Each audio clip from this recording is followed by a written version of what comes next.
السلام علیکم ورحمۃ اللہ وبرکاتہ۔ امید ہے آپ سب لوگ خیریت سے ہوں گے۔ Welcome to my YouTube channel Quran education teach by Wajiha. آج کا لیکچر سٹارٹ کرتے ہیں۔ بسم اللہ الرحمن الرحیم۔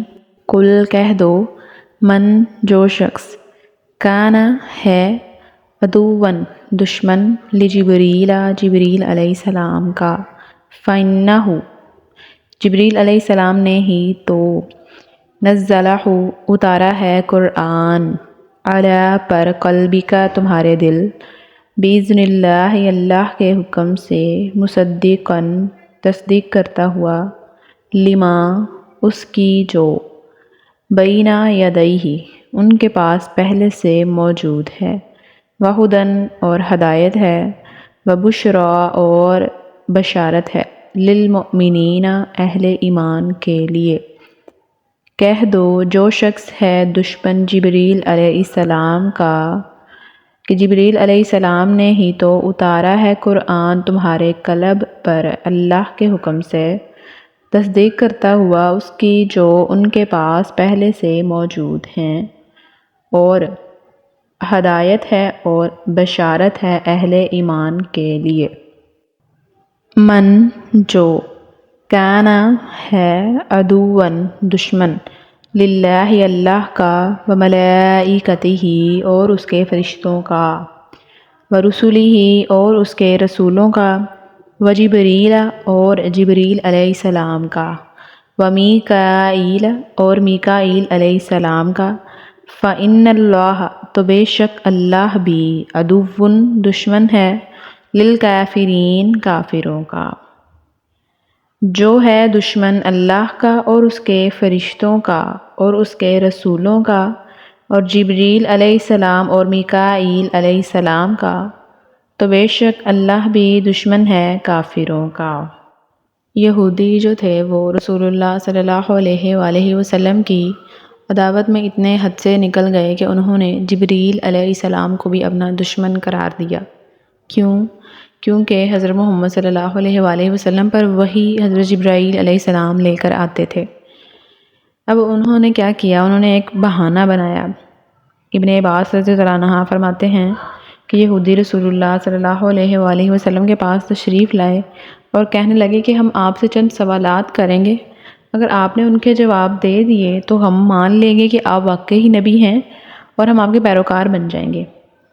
ابن عباس رضی اللہ عنہ نے فرمایا کہ آپ صلی اللہ علیہ وآلہ وسلم نے ان سے عہد لیا جیسا کہ اسرائیل علیہ السلام نے اپنے بیٹوں سے لیا تھا۔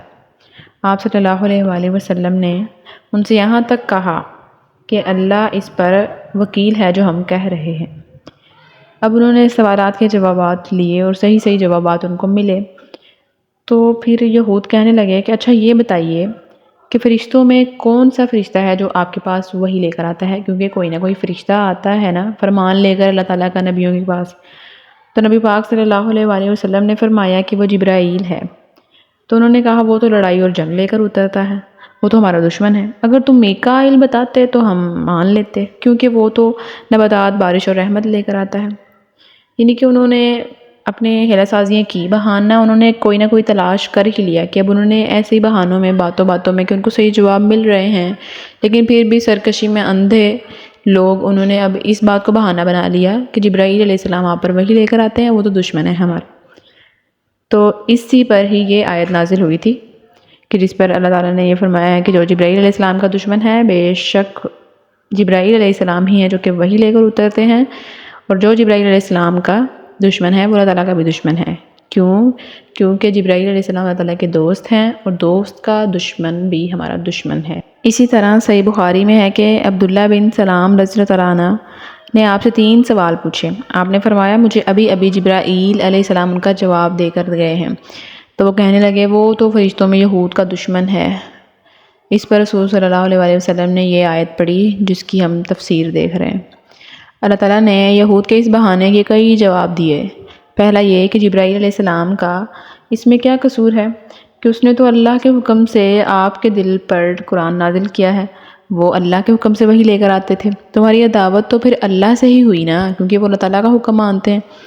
دوسرا یہ کہ اگر جبریل علیہ السلام نے تمہاری کتاب کے خلاف یا گمراہی اور عذاب والی کوئی بات کی ہوتی تو بے شک تم اس سے عداوت رکھتے، مگر جب اس کی لائی ہوئی وحی تمہاری کتاب کی تصدیق کر رہی ہے اور ایمان والوں کے لیے ہدایت اور بشارت ہے تو پھر تمہیں دشمنی رکھنے کا کیا حق ہے؟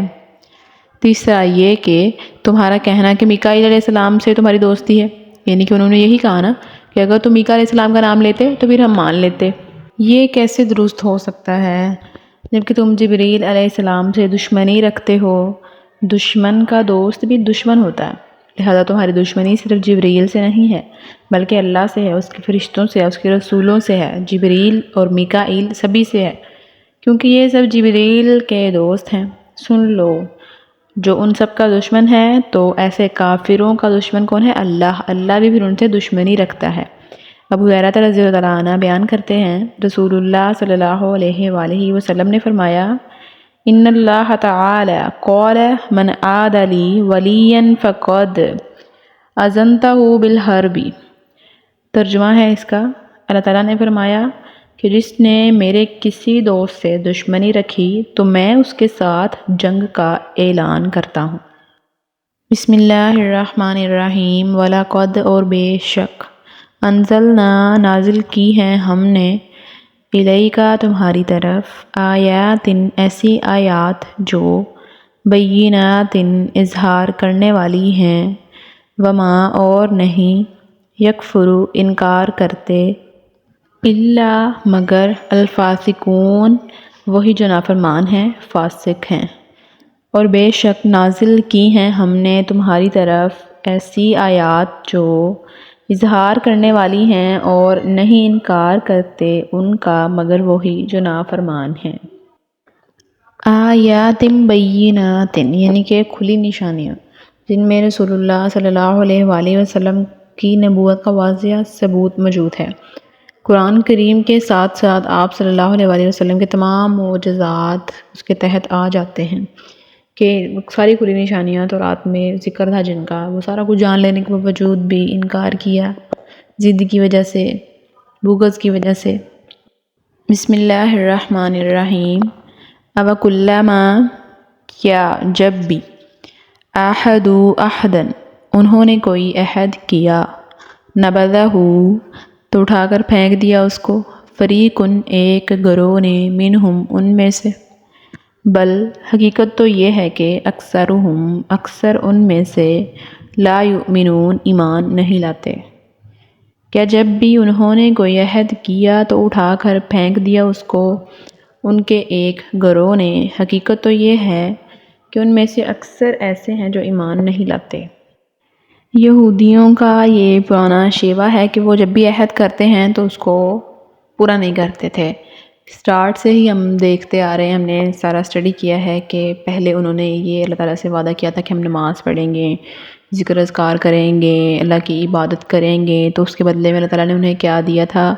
آسمان، زمین، رہنے کے لیے جگہ، کھانا پینا، یہ سارا کچھ من سلوہ اتارا ان کے لیے۔ انہوں نے یہ سارا کچھ تو لے لیا لیکن انہوں نے پھر اللہ تعالیٰ کی عبادت نہیں کی، اپنا عہد توڑا انہوں نے، پھر انہوں نے بچھڑے کو پوجنا شروع کر دیا، ایک یہ عہد توڑا انہوں نے، پھر آگے آگے ہم نے اور بھی سارا ڈسکس کیا کہ نبی صلی اللہ علیہ وآلہ وسلم کے آنے سے پہلے وہ پہلے یہ دعائیں کرتے تھے کہ ہمیں بھیج دے وہ نبی اللہ تعالیٰ، تو جب وہ آ گئے تو انہوں نے ماننے سے انکار کر دیا، وہاں پہ ان کی ضد آ گئی۔ تو اسی کے بارے میں اللہ تعالیٰ نے فرمایا کہ جو لوگ ہیں ان میں سے جو عہد شکنی کرتے ہیں تو ان کے بارے میں کیا ہے کہ وہ ایمان نہیں لاتے، بس نام کے مومن بنے ہوئے ہیں۔ بسم اللہ الرحمن الرحیم۔ ولما اور جب جاءہم آیا ان کے پاس رسول کوئی رسول من عند اللہ اللہ کی طرف سے، مصدق تصدیق کرتا ہوا، لما اس کی جو معہم ان کے پاس موجود ہیں، نبذ تو پھینک دیا، فریق ایک گروہ نے، من الذین ان میں سے جنہیں اوت الکتاب دی گئی تھی کتاب، کتاب اللہ اللہ ہی کی کتاب، وراء ظہورہم پس پشت، کأنہم تو اس طرح گویا وہ لا یعلمون جانتے ہی نہیں۔ اور جب آیا ان کے پاس کوئی رسول اللہ کی طرف سے تصدیق کرتا ہوا ان کی جو ان کے پاس موجود ہیں، یعنی کہ ان کتابوں کی تصدیق، یعنی کہ تورات وغیرہ، تو پھینک دیا ایک گروہ نے ان میں سے جنہیں دی گئی تھی کتاب، اللہ ہی کی کتاب کو پس پشت پھینک دیا انہوں نے، یعنی کہ اس کے احکامات کو ہی نہیں مانا، اسی طرح کی گویا جیسے وہ جانتے ہی نہ ہوں۔ یعنی رسول اللہ صلی اللہ علیہ وآلہ وسلم میں وہ تمام اوصاف موجود تھے جو تورات اور دوسری آسمانی کتب میں نبی آخر الزمان کے بارے میں تھے۔ اس اعتبار سے آپ صلی اللہ علیہ وآلہ وسلم تورات اور ان کے پاس موجود دوسری آسمانی کتب کی پوری طرح سے تصدیق کرتے تھے، مگر یہود کی بدنصیبی کہ جب آپ ان کے پاس آئے تو انہوں نے آپ صلی اللہ علیہ وآلہ وسلم کو جھٹلا کر تورات کو اپنے پیٹھوں کے پیچھے پھینک دیا، یعنی کہ وہ پہلے انہوں نے یہ بھی کہا کہ ہم تورات کو مانتے ہیں، یعنی کہ ہم اس کو مانتے ہیں جو ہماری نسل پر ہے، ہماری نسل پر نازل کی گئی، ہم اس کو نہیں مانتے جو کسی اور کی نسل پر نازل ہوا۔ پھر جب تورات میں ہی وہ سب کچھ ہے کہ نبی صلی اللہ علیہ وسلم نے آنا ہے، ان کی تمام جو نشانیاں تھیں وہ ساری پوری ہو رہی ہیں، لیکن پھر بھی ماننے سے انکار کیا، تو پھر اس سے صاف ظاہر ہے کہ انہوں نے تورات پر بھی ان کا ایمان نہیں تھا، انہوں نے اسے بھی اپنے سے پشت پھینک دیا، اپنی مرضی کی باتیں مان لی اور اپنی مرضی سے باتیں جھٹلا دی۔ یہ تھا ہمارا آج کا لیکچر۔ اگر کوئی کوسچن ہو تو کمنٹ میں کریے گا، باقی دعاؤں میں یاد رکھیں۔ اللہ ہم سب کو ہدایت دے، آمین۔ السلام علیکم ورحمۃ اللہ وبرکاتہ۔